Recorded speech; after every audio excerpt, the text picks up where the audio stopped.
Radio Nesa Informasi Edukasi dan Prestasi. Kembali di Bincang Prodi edisi kali ini, saya sudah bersama dengan salah satu Ketua Program Studi dari Ilmu Komunikasi di Universitas Negeri Surabaya, Bapak Dr. Danang Tandiono Mano MSI. Bapak apa kabar? Alhamdulillah, baik. Alhamdulillah sehat. Bagaimana perjalanan menuju studio, Pak? Kedinginan pagi-pagi. Karena harus talk show pagi-pagi, Pak. Iya, jalanan masih sepi sih. Jalan masih sepi. Nggak ada macet-macet karena masih pandemi juga ya Bapak ya? Masih pandemi juga. Oke, baik Bapak, kita akan membahas seputar program studi yang katanya keren Pak. Ilmu komunikasi. Sebelumnya mungkin bisa diceritakan Pak sejarah awal mula terbentuknya program studi ilmu komunikasi di UNESA. Baik, program studi keren ya. Itu kata penyiar.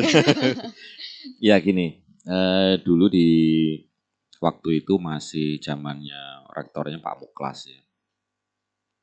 Di zamannya Pak Muklas itu sekitar tahun 2009 itu berpikir bahwasanya seperti ini.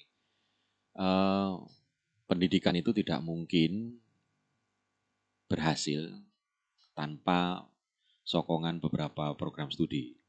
Salah satunya psikologi, karena itu untuk memahami peserta didik ya, memahami orang-orang yang terlibat dalam sebuah proses pendidikan. Yang kedua dari sisi komunikasi, di mana itu kan fungsinya untuk bagaimana transfer itu pesan dari guru ke siswa itu bisa berjalan dengan baik. Sehingga Pak Mukas berpikir seperti itu, dipanggillah saya waktu itu karena ya kebetulan saya masih satu-satunya yang S1 kemudian S2-nya komunikasi. Meskipun juga ada teman-teman lain yang komunikasi. Kemudian saya diminta untuk ayo mendirikan prodi ini karena ini penting sebetulnya untuk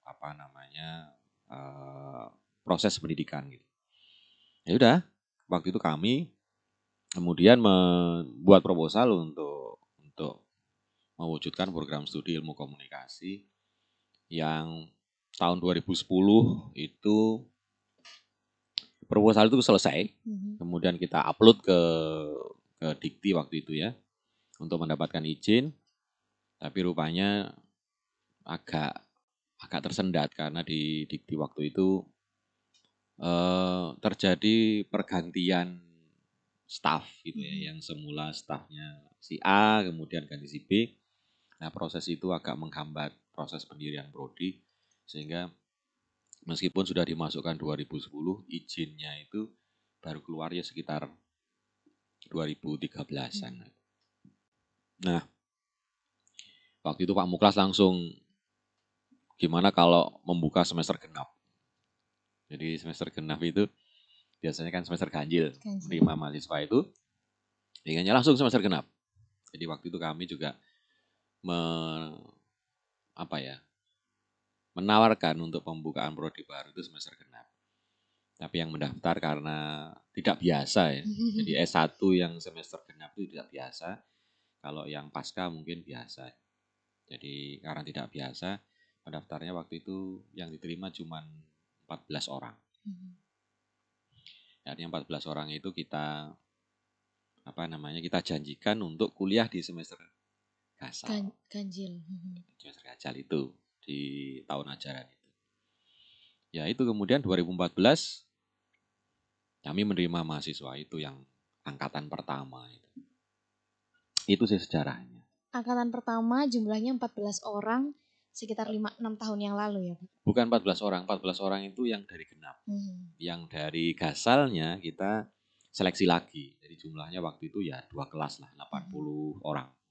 Apa perasaan teman-teman 14 orang ini ternyata harus diundur Bapak? Apakah mungkin sebelumnya sudah diberikan materi sedikit atau seperti apa gitu? Atau memang belum sama sekali ya Pak? Karena itu kan masih proses rekrutmen mahasiswa baru.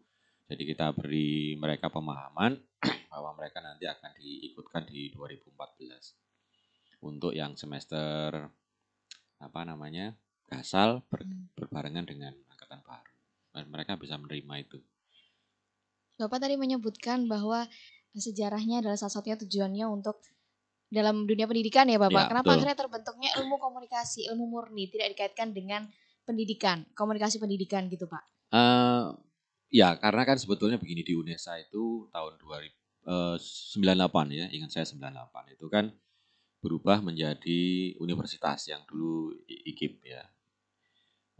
Dengan menjadi universitas itu dimungkinkan berdiri prodi non kependidikan yang tujuannya itu mendukung prodi pendidikan. Sehingga waktu itu bermunculan prodi-prodi yang non kependidikan. Termasuk pada saat pendidikan ilmu komunikasi itu salah satunya ya dari non kependidikan yang mendukung prodi-prodi kependidikan. Nah, pada saat usulan itu pihak Dikti itu mempertanyakan sebetulnya apa tuh kontribusinya ilmu komunikasi buat buat mantan IKIP gitu ya, buat program kependidikan. Waktu itu kami sudah memberikan jawaban urean yang intinya itu tadi bahwasanya sebuah proses pendidikan tidak bisa meninggalkan salah satunya ya ilmu komunikasi dan psikologi itu tadi. Sehingga dengan alasan itu kemudian Dikti mengizinkan untuk program studi ini berdiri. Ya, memang belum semua program studi kependidikan kemudian mengadopsi hal-hal semacam ini. Karena komunikasi itu kan bagi sebagian orang itu sebuah kompetensi yang sifatnya generik ya. Generik itu bisa diselipkan di mana saja gitu. Jadi di proses kependidikan itu di beberapa materi mereka kemudian menyelipkan itu menjadi bagian dari mata kuliah yang mereka punya. Sehingga tidak kemudian harus ke ilmu komunikasi. Meskipun beberapa sudah mulai seperti itu. Jadi ada beberapa program studi yang untuk semester tertentu meminta ke ilmu komunikasi untuk mengajarkan yang sifatnya dasar lah. Supaya nanti menjadi fondasi bagaimana mereka jika nanti harus mentransfer knowledge-nya itu ke orang lain. Baik, Bapak tadi menyebutkan bahwa komunikasi sifatnya generik yang artinya bisa diselipkan di mana saja. Dan seperti yang kita tahu, berdasarkan data Bapak, kenapa saya bilang keren? Karena memang peminat mahasiswa untuk menjadi mahasiswa ilmu komunikasi itu sangat banyak. Termasuk di UNESA ini sendiri, ilmu komunikasi menjadi peminat terbesar ya, 10 besar di UNESA. Iya. Padahal kalau misalnya orang awam mengatakan komunikasi kan cuman ya udah ngomong aja gitu. Kenapa akhirnya muncul antusiasme yang begitu besar Pak dari mahasiswa? Secara umum mungkin karena masyarakat sudah mulai memahami bahwa komunikasi itu menjadi sebuah hal yang penting ya. Secara umum. Tapi secara lebih khusus peminat itu misalnya calon mahasiswa itu melihat komunikasi itu dari hal yang tampak mungkin ya. Yang mereka sering lihat itu mungkin di televisi atau di YouTube atau di manapun itu sepertinya kok keren ya, terlibat dalam sebuah dunia komunikasi.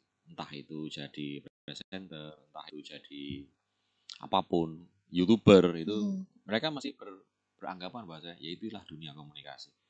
Mereka pengen terlibat di situ dan di luar juga berpikirnya ya itulah aktivitasnya orang komunikasi. Mereka kan tertarik dengan yang glowing itu ya. Sehingga ya akhirnya sebagian menetapkan hati untuk ke sana ya. Sebagian menetapkan hati untuk ke sana. Tapi sebagian lagi itu pilihan kedua karena begini, karena ada istilahnya itu bandwagon effect ya. Jadi kalau ada rombongan yang berjalan ke suatu titik itu, yang lain tuh pengen ngikut gitu loh.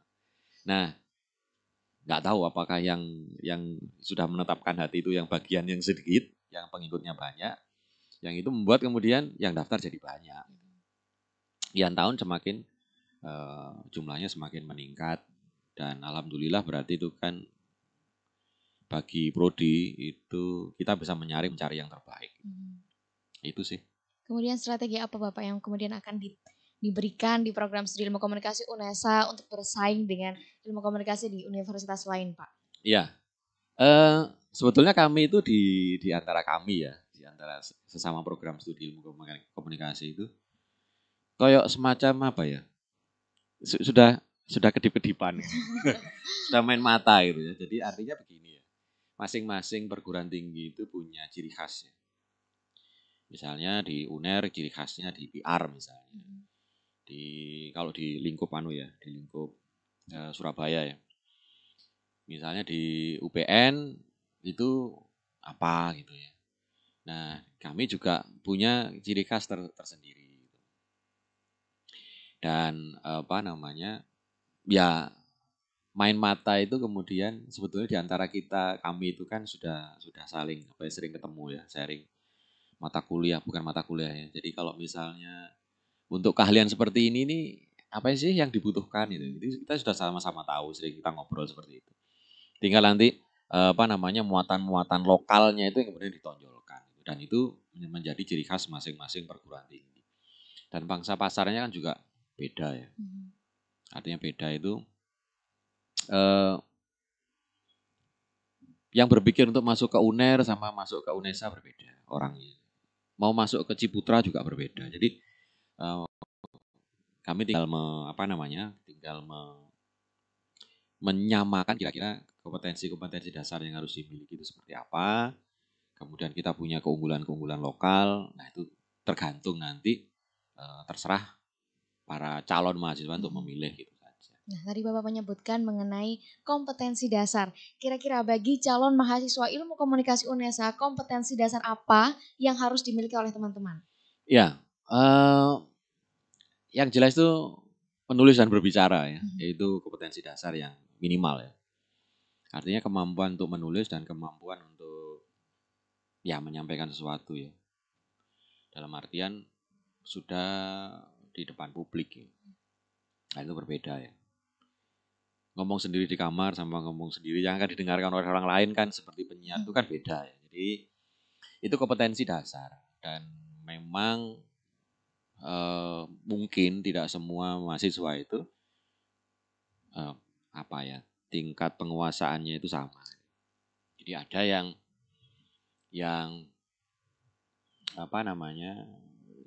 tidak merasa kesulitan pada saat mereka harus melakukan public speaking saat mereka pegang mic itu di depan orang banyak itu mereka tidak mengalami kesulitan. Jangankan di depan orang banyak, presentasi di depan teman-temannya nggak masalah ya. Tapi ada beberapa yang masih dredeg gitu ya, masih susah. Itu salah satu. Kedua, keterampilan menulis itu yang kemudian agak tidak semua orang mampu ya. Jadi menulis tidak hanya sekedar menulis, tapi menulis kreatif. Karena dunia komunikasi itu bagaimana menancapkan pesan di kepala orang lain itu, kalau tidak ada unsur-unsur menulis kreatif ya itu susah. Dan itu yang perlu dikuasai. Baik, oke Bapak, setelah ini kita akan bahas lebih banyak lagi mengenai program studi ilmu komunikasi. Apa yang paling menarik di Prodi ini? Jangan kemana-mana, tetap di Bincang Prodi.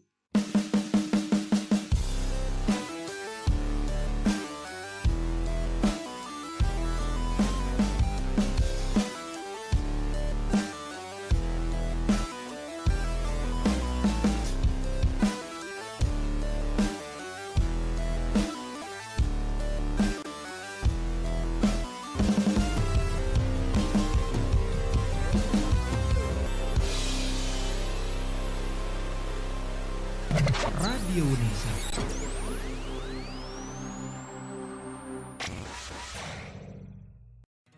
Radio UNESA, informasi edukasi dan prestasi. Hadir sejak 13 Februari 2020 bertepatan dengan Hari Radio Sedunia. Radio UNESA memenuhi kebutuhan informasi seluruh sivitas akademika UNESA dan masyarakat. Melalui informasi edukasi hingga hiburan disajikan selama 24 jam non-stop. Rekan UNESA bisa mendengarkan via streaming di radiounesa.com atau www.unesa.ac.id. Secara audiovisual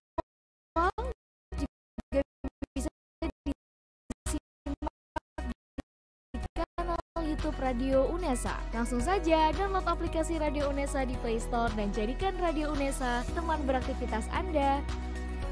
Inilah Radio UNESA, informasi edukasi dan prestasi.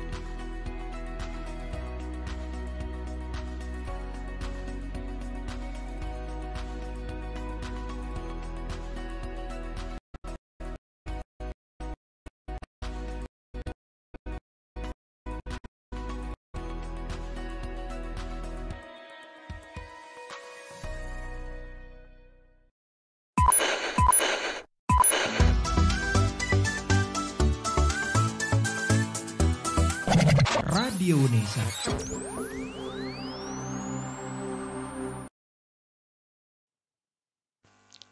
Radio Unesa, informasi edukasi dan prestasi. Masih di Bincang Unesa Bisa, di Bincang Prodi kali ini dengan Bapak Danang selaku Ketua Prodi Ilmu Komunikasi Unesa.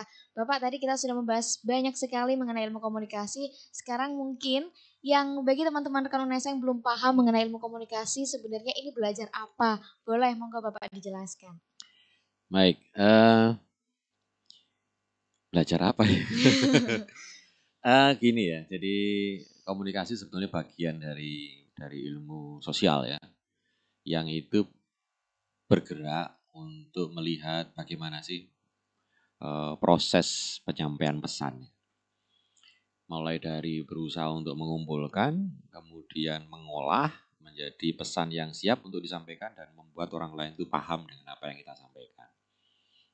Sederhananya belajar itu sih, tapi wujudnya jadi macam-macam ya kan? Karena hampir di setiap kehidupan kita itu tidak pernah terlepas dari komunikasi.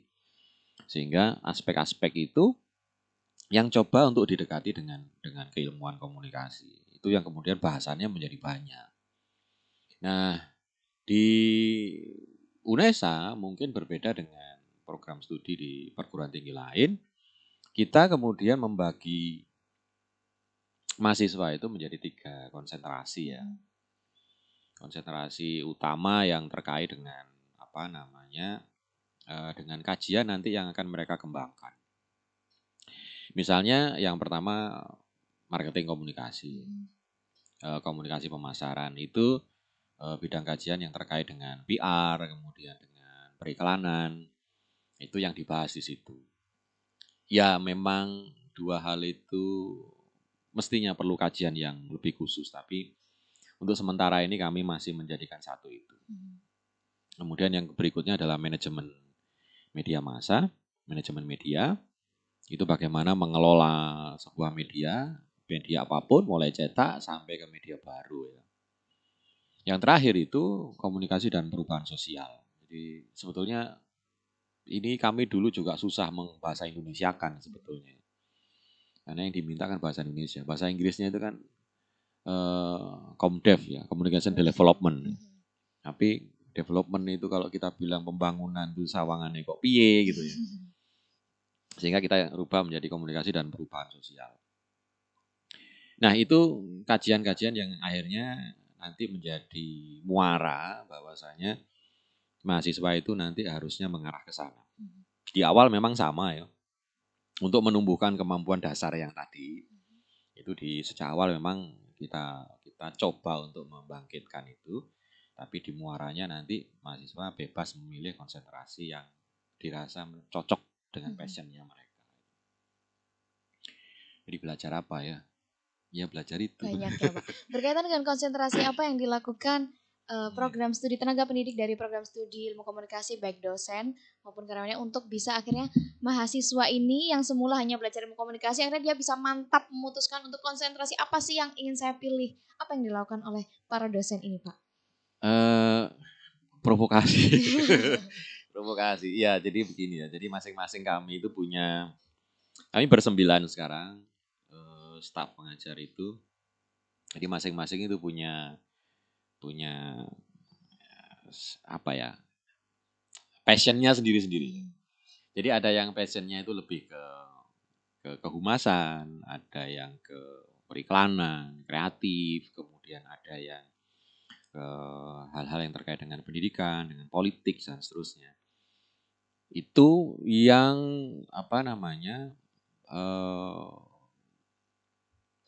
seolah-olah membidani masing-masing konsentrasi, bukan membidani ya. Mengawal ya, membidani kan sepertinya melahirkan, tapi itu mengawal itu. Jadi yang teman-teman yang konsennya ke misalnya PR dan periklanan, dia itulah kemudian memberikan wawasan keseharian itu tentang itu. Jadi bagi mereka yang mahasiswa yang memiliki ketertarikan ke sana, ya akhirnya mereka menjadi semakin mantap untuk ke sana. Dan demikian juga dengan yang lain. Jadi ya itu yang kami lakukan. Jadi Ya itu tadi memprovokasi, memprovokasi mahasiswa. Kemudian Bapak menemukan banyak sekali mahasiswa yang akhirnya masih galau, bimbang untuk memutuskan konsentrasi apa yang harus saya pilih. Saya merasa saya tidak memiliki passion dimanapun gitu Pak. Iya, galau itu kan memang kerjaannya mahasiswa.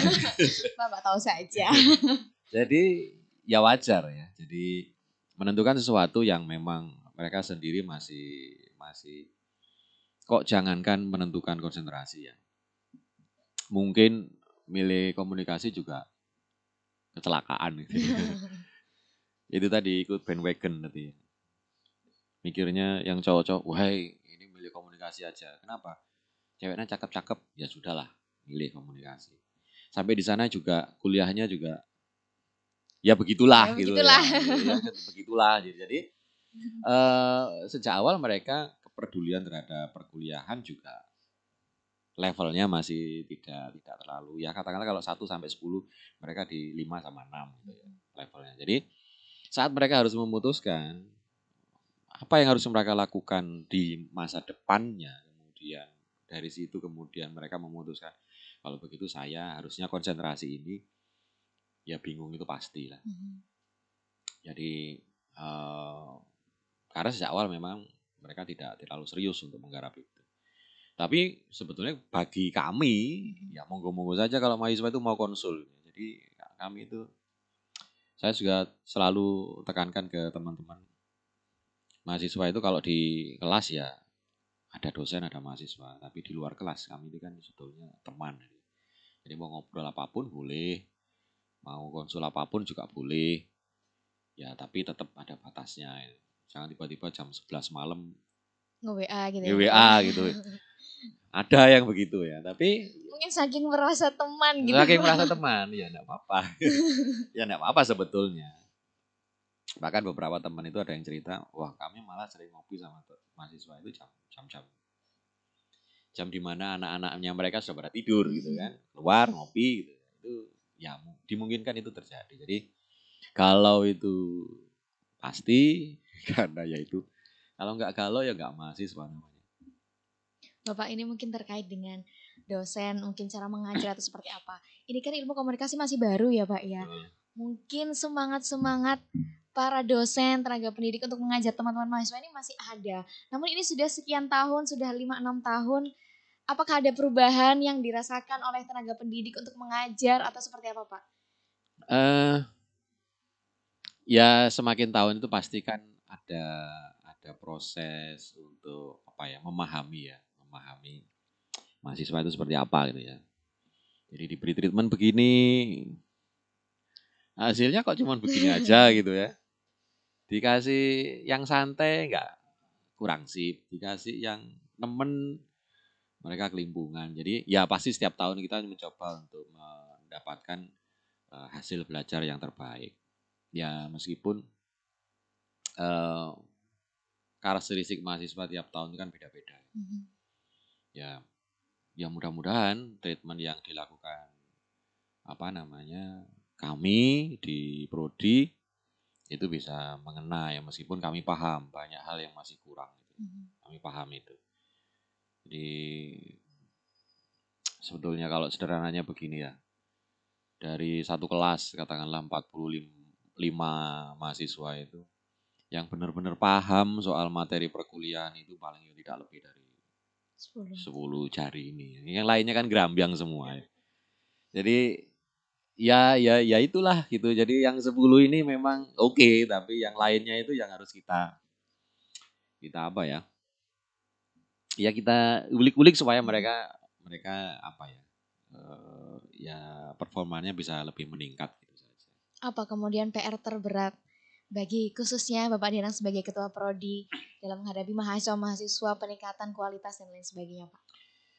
Repotnya kan begini ya, bahwa kampus itu selalu tertinggal dengan dunia industri ya.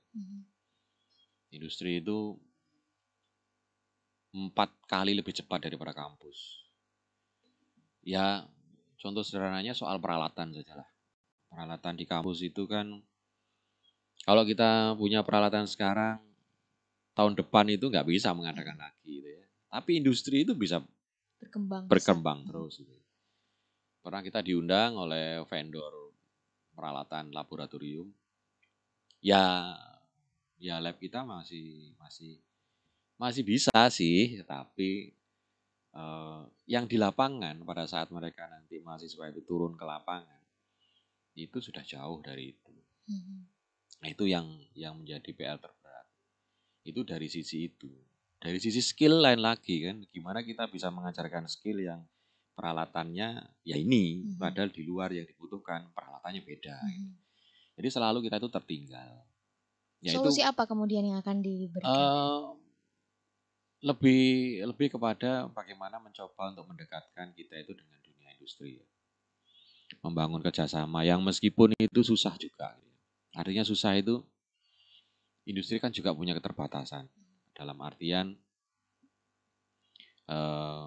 mahasiswa kita kalau misalnya mau dititipkan tanda kutip ya, untuk berkuliah di sana itu kan mereka juga terbatas. Ya. Jadi keterbatasan itu akhirnya harus kita cari solusi lain. Ya, misalnya membangun komunitas-komunitas yang itu membuat mahasiswa bisa belajar di antara sesama mereka. Yang sudah magang mestinya ini idealnya. Itu berbagi ilmu dengan adik kelasnya. Gitu. Ini loh di tempat sana itu seperti ini, silakan belajar. Yang pernah saya alami itu, tapi itu pun agak susah untuk dilakukan karena proses perkuliahan itu sudah full. Proses yang seperti itu, kalau mau dilakukan perkuliahan itu nggak tutupi waktunya. Sehingga mau dilakukan di luar, nah itu tadi. Dari 45 itu 10 ya. Yang lainnya itu habis kuliah ya. Semoga saya menjadi 10 di antaranya ya. Nah, lo berarti mahasiswa aku kan? Oh iya, saya belum berkenalan nih Bapak ya.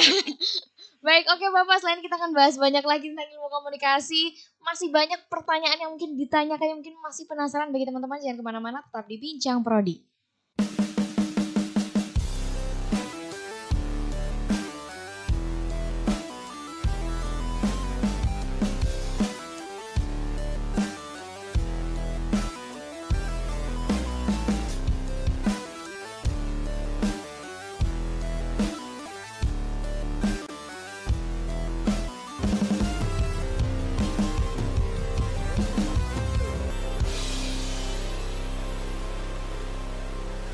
Radio Unesa.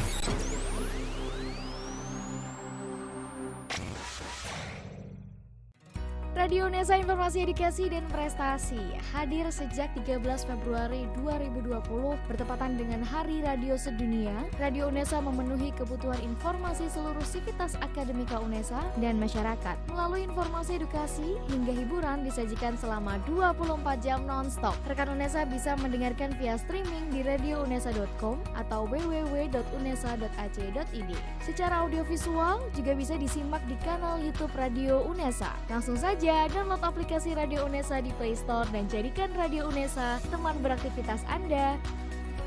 Inilah Radio Unesa, informasi edukasi dan prestasi.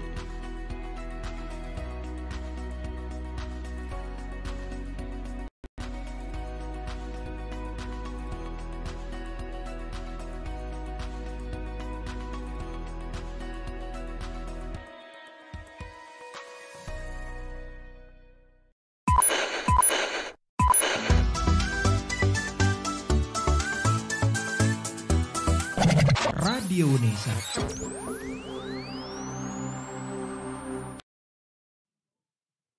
Radio Unesa, informasi edukasi dan prestasi, masih di Bincang Prodi dengan Pak Danang. Bapak tadi menyebutkan mengenai peralatan, saya baru teringat bahwa ini kan kaitannya dengan fasilitas.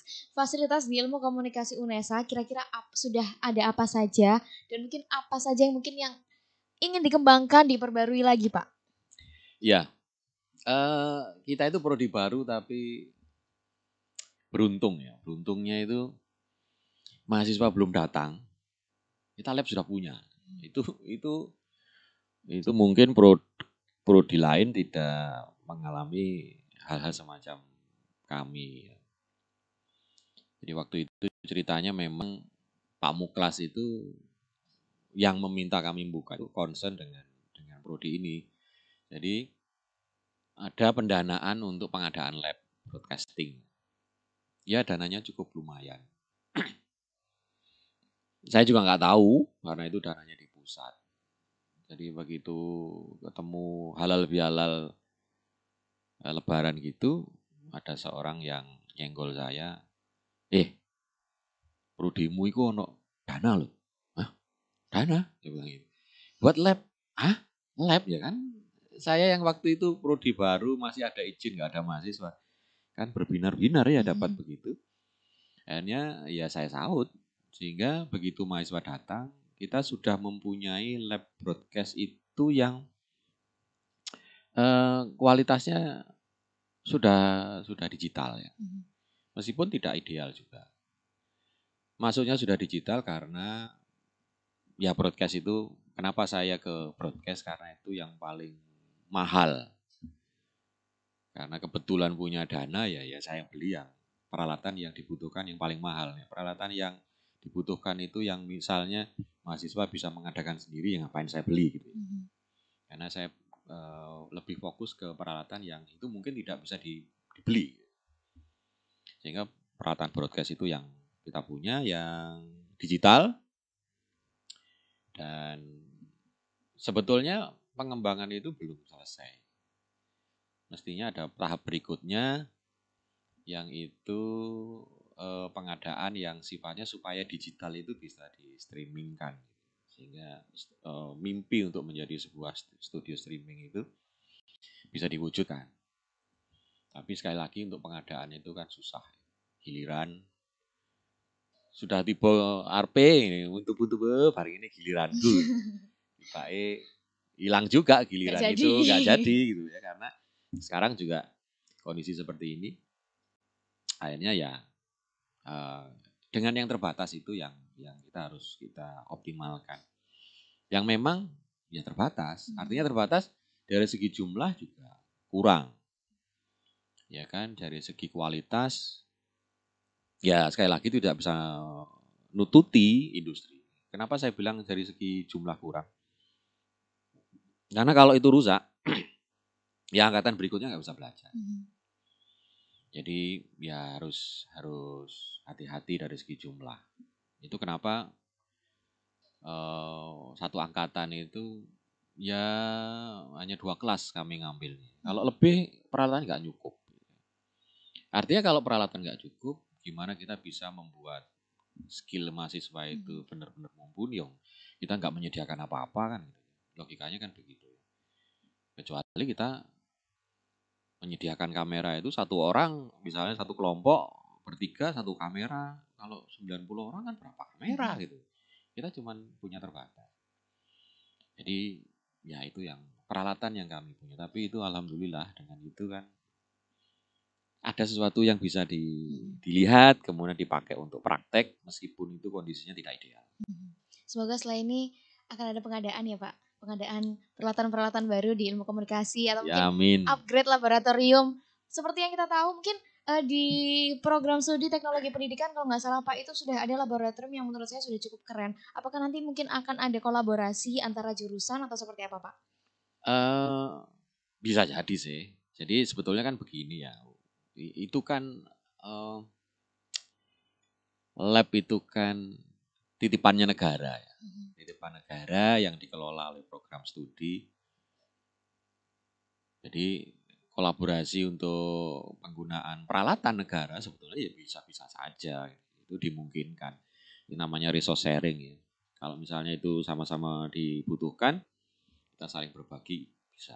Cuma memang kita selama ini kan itu tadi peralatan terbatas. Ini kalau dipakai orang banyak untuk mahasiswa sendiri kadang-kadang nggak cukup gitu ya. Dipakai orang banyak itu nanti kalau rusak juga mahasiswa kita yang rugi gitu. Sehingga ya kita membatasi untuk pemakaian itu. Dan itu mungkin juga dilakukan oleh prodi lain. Tapi kalau teknologi pendidikan, saya 14 tahun di teknologi pendidikan. Wah, luar biasa. Jadi ya sebelum di ilmu komunikasi. Sebelum di ilmu komunikasi. Jadi dengan teman-teman teknologi pendidikan, kemudian apa yang dilakukan oleh prodi itu ya saya paham lah. Kalau mau kolaborasi sebetulnya bisa. Baik, Bapak ini kan kolaborasi mungkin kaitannya dengan kurikulum. Seperti yang kita tahu pandemi ini akhirnya mengubah semuanya menjadi daring. Akhirnya teman-teman yang harusnya praktek menjadi daring itu seperti apa? Keresahannya, kesusahannya apa? Kemudian tantangan yang harus dihadapi teman-teman ini, Pak? Eh, Mbak, pernah pacaran LDR nggak? Pernah tapi putus, Pak. Ya ini kuliah daring itu kayak pacaran LDR gitu. Jadi nggak enak sebenarnya. Jadi kita mau ngapa-ngapain nggak bisa gitu. Artinya kalau mau praktek yang mestinya kita itu bisa, ya yang namanya praktek itu kan ya memegang peralatan dan mencoba. Kemudian melihat hasil dari praktek itu. Nah ini karena pandemi semua serba online, kami juga, saya kebetulan yang beberapa mata kuliah yang sifatnya agak berpraktek itu, ya susah gimana ya cara untuk menemukan metode yang tepat. Ya kalau sekedar pengetahuan sih oke. Jadi kasih kuliah itu bisa, tapi untuk membuat mereka paham teknologi itu harusnya ya megang teknologinya. Betul. Tidak hanya dibayangkan di awang-awang. Dan itu sampai sekarang belum ketemu formulanya. Apakah kemudian nanti akan mengubah kurikulum dikaitkan dengan Merdeka Belajar? Mengejar kurikulum yang bisa dikatakan terlambat karena tidak adanya praktek, kurangnya praktek di masa pandemi ini, Pak. Ini kan merubah segalanya ya. Jadi merubah segalanya itu termasuk merubah mestinya dengan gaya belajarnya mahasiswa. Gitu. Harus menyesuaikan dengan itu. Jangan kemudian mahasiswa menjadi seperti dulu gitu ya. Mahasiswa seperti dulu itu kan yang di luar 10 itu kan tipe-tipenya kan apa istilahnya? Disuapi lah, dicekoi. Ini. Ini kita sekarang nggak seperti itu ya. Ada perubahan ya, pandemi ini membuat kita menjadi lebih mandiri mestinya. Jadi mahasiswa itu tidak cukup hanya menerima apa yang diberikan oleh dosennya saja. Nggak akan cukup, nggak akan mereka bisa menguasai kalau hanya begitu saja. Ya, mereka menjadi tanggung jawab kemandirian itu untuk mengembangkan sebetulnya. Kalau misalnya harus berpraktek, ya kalau nggak bisa datang ke kampus, ya cobalah dipraktek di lingkungan di sekitar. Kalau itu ada, kalau nggak ada, ya itu repotnya harus mencari ya, mencari entah itu teman atau apa misalnya yang terkait dengan kamera untuk dikuasai. Kalau itu kamera ya. Kalau untuk yang lain, yang sifatnya tidak ke teknologi tapi butuh untuk pengembangan skill, misalnya kemampuan menulis ya, menulis kreatif, membuat copyright itu kan lomba-lomba itu ya kan. Nah, itu kan sebetulnya kemampuan untuk menulis kreatif sebetulnya. Dan itu kan bisa dikembangkan tanpa teknologi. Tapi kalau kemudian kemandirian itu tidak ditumbuhkan karena pandemi ini, selalu minta dicekoi, ya nggak akan bisa. Berarti tidak hanya mengandalkan dosen, tidak hanya mengandalkan kuliah, tapi juga harus bisa belajar dari luar sendiri gitu ya Pak ya? Loh, mestinya kan tidak pada saat pandemi. Mahasiswa itu kan mestinya ya namanya maha itu ya mestinya ya lebih. Sudah bisa apa-apa sendiri iya, gitu ya Pak? Jadi saya justru angkat topi dengan mahasiswa yang tidak hanya urusan kampus saja yang diurusi, tapi apapun lah itu ya, apapun yang diikuti ya.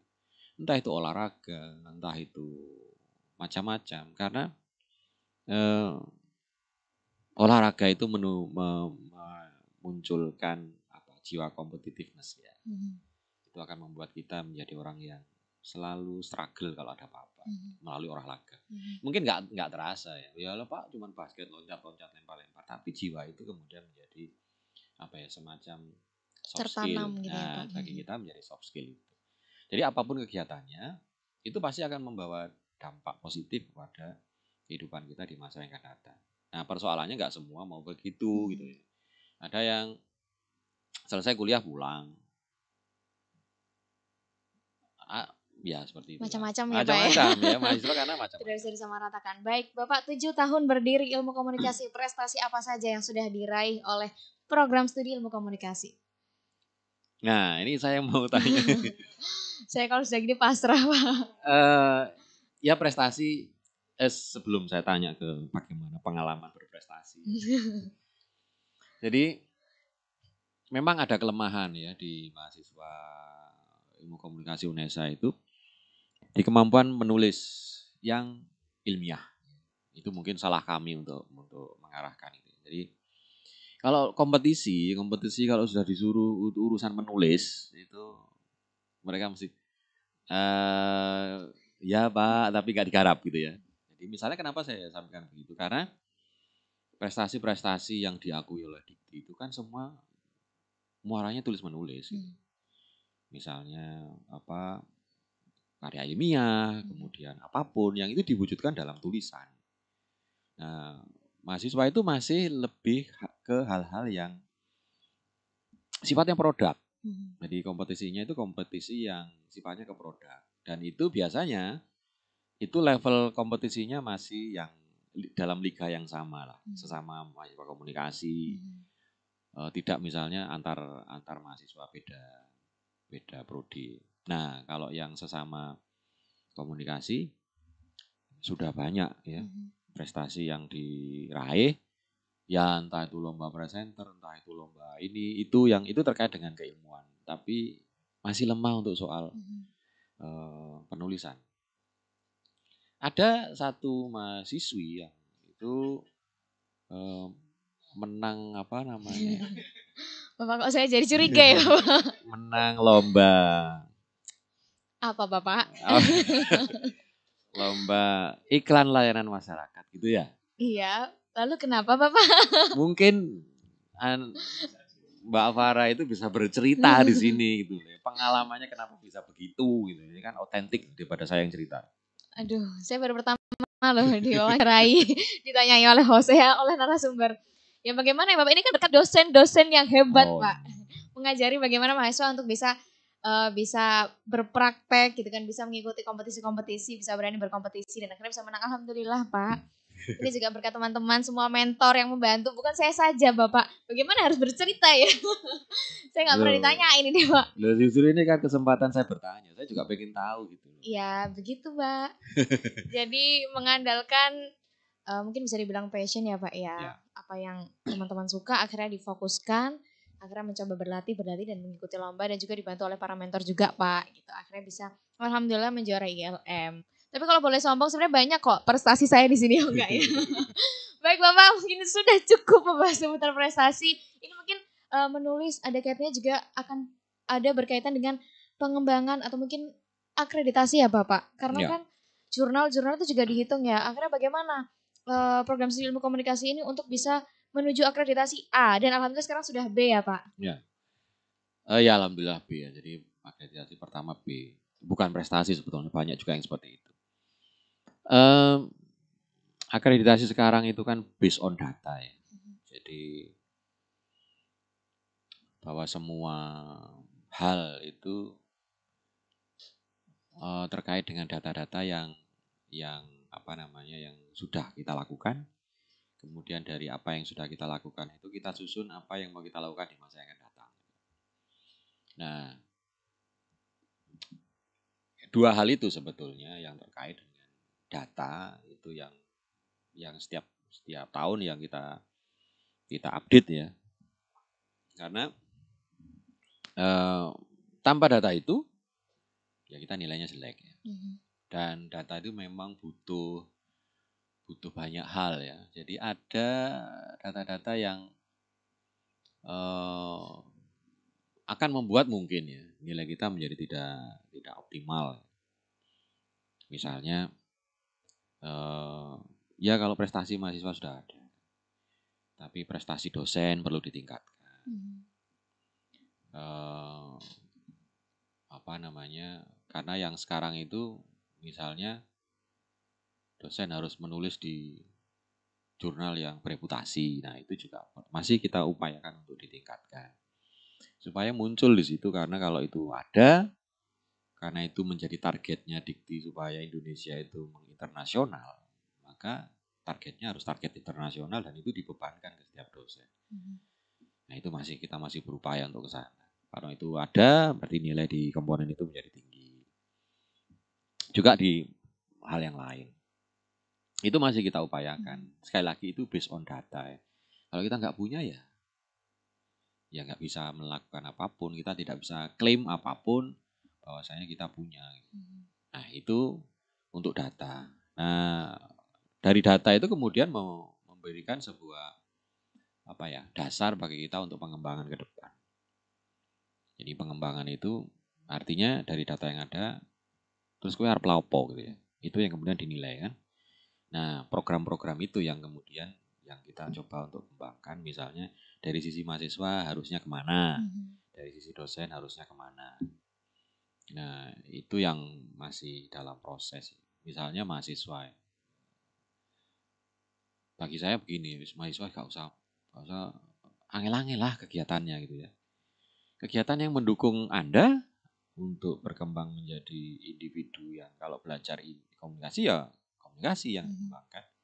Dan itu bisa dipakai untuk kegiatan akreditasi yang itu juga akan menguntungkan mereka juga.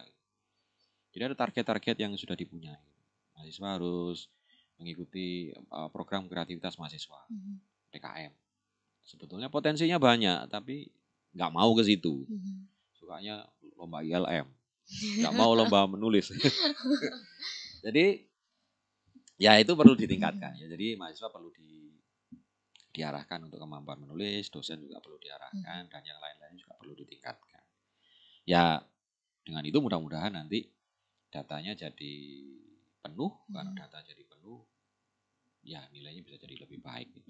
Baik, semoga teman-teman tidak hanya mahasiswa, tapi juga dosennya ya Pak ya. Bisa akhirnya menulis jurnal, menulis ilmiah, PKM dan lain sebagainya, akhirnya bisa kita meraih akreditasi A. Ya. Bapak terakhir sebelum kita menutup, mungkin rekan UNESA yang masih abu-abu mengenai ilmu komunikasi, kira-kira prospek kerja apa yang akan dilakukan, dijalani oleh lulusan ilmu komunikasi Pak?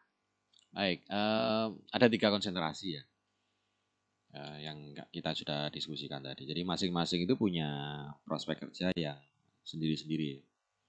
Kalau komunikasi pemasaran jelas PR atau periklanan. Ya arahnya ke sana sebetulnya. Jadi meskipun kami yakin itu masih jauh dari sempurna ya. Jadi mahasiswa juga harus mengembangkan diri sendiri. Yang kedua tentang manajemen media. Nah, manajemen media itu tidak hanya soal penguasaan teknis ya, penguasaan teknis kemediaan, misalnya kalau broadcasting entah menguasai kamera dan seterusnya, tidak cukup hanya itu, tapi yang lebih penting adalah ke manajemennya. Bagaimana mereka mengelola tim, bagaimana mereka membuat sebuah program. Nantinya mereka nanti bekerja di hal-hal yang semacam itu, yang sifatnya itu lebih ke operasional manajerial, tidak ke teknis saja. Nah, yang satunya yang Komdev itu komunikasi dan perubahan sosial itu lebih ke hal-hal yang tidak media dan hal-hal yang tidak ke sifatnya PR dan marketing. Misalnya tentang komunikasi kesehatan, tentang komunikasi politik, tentang CSR ya. Jadi perusahaan-perusahaan sekarang kan ada program CSR. PR-nya itu bagaimana mereka bisa menjaga citra supaya kan konsumennya tetap beli gitu ya, tetap menggunakan produknya. Nah, CSR-nya itu bergerak di bidang yang lain, bagaimana pemberdayaan, bagaimana perubahan sosial itu dibahas di situ. Jadi kurang lebih memang prospek kerjanya di sana. Jadi yang Komdev itu bisa ke mana, ke konsultan konsultan politik dan seterusnya. Seperti itu. Baik Bapak, sudah sangat jelas meskipun masih banyak yang harus digali mengenai ilmu komunikasi, namun karena waktu yang terbatas, kita harus berhenti sampai di sini. Tapi semoga episode selanjutnya kita bisa mengundang Bapak lagi, jangan kapok-kapok ya Pak, untuk datang ke sini. Terima kasih banyak Pak Danang, sukses selalu. Dan terima kasih juga kepada rekan UNESA yang sudah menonton hingga saat ini. Sampai jumpa di Bincang UNESA Bisa, edisi Bincang Prodi selanjutnya.